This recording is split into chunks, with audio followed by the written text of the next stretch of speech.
ഈ ഏപ്രിലിലെ Camden ഫെയറിൽ business owners പങ്കെടുക്കണോ വേണ്ടയോ എന്നുള്ളതാണ് ചർച്ച. ഈ വിഷയം വളരെ വിശദമായിട്ട് ഞങ്ങളെ ബിസിനസ് കോച്ചിങ് ക്ലബ്ബിൽ ചർച്ച ചെയ്തിരുന്നു. അതായത് ഞങ്ങൾ ഏകദേശം ഒരു 300ഓളം ബിസിനസ് ഓണേഴ്സിനെയും കൊണ്ട് ഈ ഏപ്രിലിൽ പോകാനിരുന്നതാണ്. അപ്പോൾ പുതിയ സാഹചര്യങ്ങളൊക്കെ വന്ന് വാറ്, അൺസർട്ടനിറ്റി, ഈ ഒരു എന്താ പറയുക, ലോജിസ്റ്റിക്സിൻ്റെ കൺട്രോൾ എല്ലാം ബിസിനസ് മൊത്തം ഒരു ചെറിയ രീതിയിൽ ഡിസ്റ്റർബ് ആയ ഒരു സമയത്ത് ഇപ്പോൾ ഈ മാസം കാൻഡൻ ഫെയറിലേക്ക് പോകണ്ടേ. അപ്പോൾ എല്ലാ ബിസിനസ് ഓണേഴ്സിനെ ഇരുത്തി ഞങ്ങൾ ക്ലാസ്സിൽ ഇരുന്നൊരു ചർച്ച നടത്തി. നമ്മൾ എന്തുകൊണ്ട് പോകരുത് എന്നുള്ള രീതിയിൽ, അല്ലെങ്കിൽ എന്തുകൊണ്ട് പോകണം എന്നുള്ള രീതിയിലായിരുന്നു ചർച്ച. അപ്പോൾ അവർ പറഞ്ഞ കുറേ കൺസേൺസ് ഇതിലുണ്ട്. പോകുന്നത് ബുദ്ധിയല്ല എന്നുള്ള രീതിയിൽ. അതിൽ ഒന്നാമത്തത്, ഇപ്പോൾ എന്ന് പറഞ്ഞാൽ ബിസിനസ്സിന് ഏകദേശം ഇങ്ങനെ ഒരു അൺസർട്ടനിറ്റി വന്നൊരു സമയമാണ്.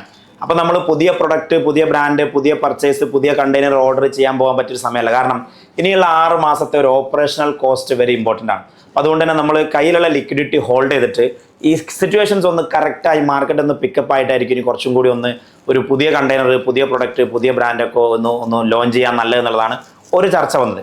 പിന്നെ നോക്കുമ്പം, അതായത് ഇപ്പം നമ്മളിപ്പോൾ ഓർഡർ ചെയ്തെന്ന് തന്നെ വിചാരിക്കുക, സാധനങ്ങളൊക്കെ പോയി കണ്ടെത്തി ഓർഡർ ചെയ്തെന്ന് വിചാരിക്കും. എന്നാലും ഷിപ്പിംഗ് മൊത്തം ഒരു ഹാൾട്ടഡ് ആണ്.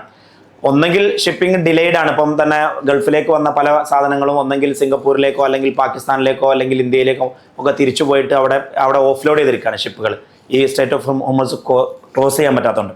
അപ്പോൾ ഒന്നെങ്കിൽ ഡിലേഡ് ആണ്, അതല്ലെങ്കിൽ ചില സാധനങ്ങളൊക്കെ വരുന്നത് തന്നെ ഭയങ്കര കറങ്ങി തിരിഞ്ഞ് വരുന്നതുകൊണ്ട് ഇൻഷുറൻസും ഇതൊക്കെ ആയിട്ട് ഭയങ്കര കോസ്റ്റ്ലി ആയിട്ട് ഷിപ്പിംഗ് ഇപ്പോൾ ഭയങ്കര കോസ്റ്റ്ലിയാണ്. ഫോർ എക്സാമ്പിൾ പറയുകയാണെങ്കിൽ 500 ദിർഹംസ് വരുന്ന സാധനത്തിന് 6000 ദിർഹംസ് വരെ വരുന്നുണ്ട് ഷിപ്പിംഗ്. അപ്പം ഭയങ്കര എക്സ്പെൻസീവ് ആണ്. അപ്പം നമ്മൾ അത്രയും എക്സ്പെൻസിന് കൊണ്ടുവന്ന ഒരു സാധനം, ഈ ഏപ്രിലോ മെയിലോ കൊണ്ടുവന്ന സാധനം നമ്മൾ വിൽക്കാനാവുമ്പോഴേക്ക് സാധനങ്ങളൊക്കെ റെഗുലറൈസ് ആയിട്ട് നോർമൽ ഷിപ്പിങ്ങിൽ, നോർമൽ പ്രൈസിങ്ങിൽ വരുന്നുണ്ടാവും. അപ്പം നമ്മളെ സാധനം നോർമൽ പ്രൈസിങ്ങിൽ വരുന്ന സാധനത്തിനേക്കാൾ എക്സ്പെൻസീവ് ആയിരിക്കും, നമുക്ക് മാർക്കറ്റിൽ വിൽക്കാൻ കഴിയില്ല. അങ്ങനെ നമ്മൾ പെട്ടുപോകും. മറ്റൊരു സംഭവമാണ്. പിന്നെ നമ്മൾ നോക്കുമ്പം ഇപ്പം വേൾഡിൽ മൊത്തം ഒരു ഫ്ലൈ ചെയ്യേണ്ട എന്നൊരു കൺഫ്യൂഷൻ ഉള്ളതുകൊണ്ട് ഒരു നല്ല population, especially GCC Arab countries അല്ലെങ്കിൽ ഈ ഒരു യൂറോ ഏഷ്യ, ഈ രാജ്യത്തുള്ള ആളുകൾ വരാനുള്ള സാധ്യത കാൻഡൻ ഫെയറിന് വളരെ കുറവാണ്. ഈവൻ ഫ്ലൈറ്റ്സും എയർപോർട്ട്സും ക്ലോസ് ആയി കിടക്കുകയാണല്ലോ. ഈവൻ എംബസീസും തന്നെ വിസ അടിക്കുന്നതിലൊക്കെ ഒരു ഡിലേ ഉണ്ട്. മൊത്തം ഒരു പ്രശ്നമുണ്ട്, എല്ലാവർക്കും മനസ്സിലാവും. അപ്പോൾ ചുരുക്കി പറഞ്ഞാൽ ഒരു നല്ല പോപ്പുലേഷൻ ഈ പ്രാവശ്യത്തെ കാൻഡൻ ഫെയറിന് പങ്കെടുക്കില്ല. അപ്പോൾ അവിടുത്തെ ക്രൗഡ് കുറവുണ്ട്. നമ്മൾ കാര്യമായിട്ട് പോകുന്ന തന്നെ നെറ്റ്വർക്കിങ്ങിനാണല്ലോ. അങ്ങനെ ക്രൗഡ് കുറവുണ്ടാവുമെന്ന് അറിയുന്നത് കൊണ്ട് തന്നെ മിക്കവാറും നല്ല ബ്രാൻഡുകൾ, നല്ല മാനുഫാക്ചേഴ്സ് ചിലപ്പോൾ ഈ വർഷത്തെ കാൻഡൻ ഫെയറിൽ പാർട്ടിസിപ്പേറ്റ് ചെയ്യില്ല. കാരണം അവർക്ക് എന്താ അറിയാം, ഇത്രയും പൈസ മുടക്കി ഞാൻ പോയാൽ എനിക്ക് ക്രൗഡ് കിട്ടണമല്ലോ. അപ്പോൾ ക്രൗഡ് ഉണ്ടാവില്ല എന്ന് ഉറപ്പുള്ളൊരു കാൻഡൻ ഫെയറിൽ ഞാൻ സ്റ്റോൾ ഇടുന്നില്ല എന്ന് നല്ല മാനുഫാക്ചേഴ്സ് തീരുമാനിക്കാൻ സാധ്യതയുണ്ട്. അപ്പോൾ അങ്ങനെയൊക്കെ ആയിട്ട് ഒരു പുതിയ ബ്രാൻഡ് തുടങ്ങി, പുതിയൊരു കയ്യിലുള്ള ക്യാഷ് എടുത്ത് വലിയൊരു ഓർഡർ കൊടുത്ത് ചിലപ്പോൾ നമ്മളെ സാധനം കെട്ടിക്കിടക്കും. അത് കുറേ മറ്റു പോർട്ടുകളിലായിരിക്കും. അത് എത്തുമ്പോഴേക്കും ചിലപ്പം ഈ അൺസർട്ടനിറ്റി കഴിയുന്നവരെ 3 മാസമോ 4 മാസം 5 മാസമൊക്കെ ആവും. അപ്പോൾ ഇപ്പോഴത്തെ എല്ലാവരും പറഞ്ഞത് ഒന്ന് ഹോൾഡ് ചെയ്യാം, കാൻഡൻ ഫെയർ പിന്നെയും പോകാലോ, ഒക്ടോബറിന് പോകാലോ.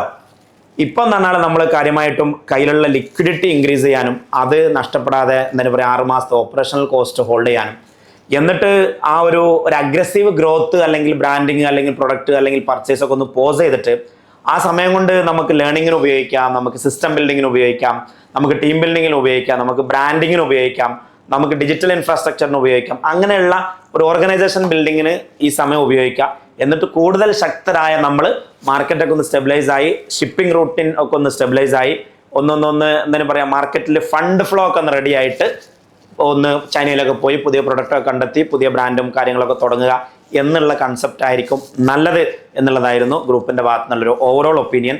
അപ്പം വളരെ കെയർഫുള്ളി ഇവാലുവേറ്റ് ചെയ്തതിനു ശേഷം ഇപ്പോൾ എല്ലാ വർഷവും 200-300 ഒക്കെ ആളുകൾ കൊണ്ടുപോകുന്ന ഏറ്റവും പ്രീമിയം സെഗ്മെന്റിൽ ഏറ്റവും കൂടുതൽ ആളുകൾ ഇന്ത്യയിൽ നിന്ന് GCC കൊണ്ടുപോകുന്ന ട്രാവൽ ആൻഡ് ഗ്രോ എന്ന കമ്പനിയുടെ നമ്മുടെ ഫൈനൽ ഡിസിഷൻ എന്താണെന്ന് വെച്ചാൽ നമ്മൾ സ്റ്റേക്ക് ഹോൾഡേഴ്സായിട്ട് എല്ലാവരുമായിട്ടും ചർച്ച ചെയ്തുകൊണ്ട് എടുത്ത ഡിസിഷൻ ഈ ഏപ്രിൽ മാസത്തിൽ ചൈനയിലേക്ക് കാൻഡൻ ഫെയറിലേക്ക് പോകുന്നത് ഒരു നല്ല ബുദ്ധിയല്ല എന്നുള്ള തീരുമാനത്തിലെത്തിയിട്ട് നമ്മൾ ഈ ഏപ്രിലിലെ ട്രിപ്പ് ഒക്ടോബറിലേക്ക് നമ്മൾ പോസ്റ്റ്പോൺ ചെയ്യുകയാണ്.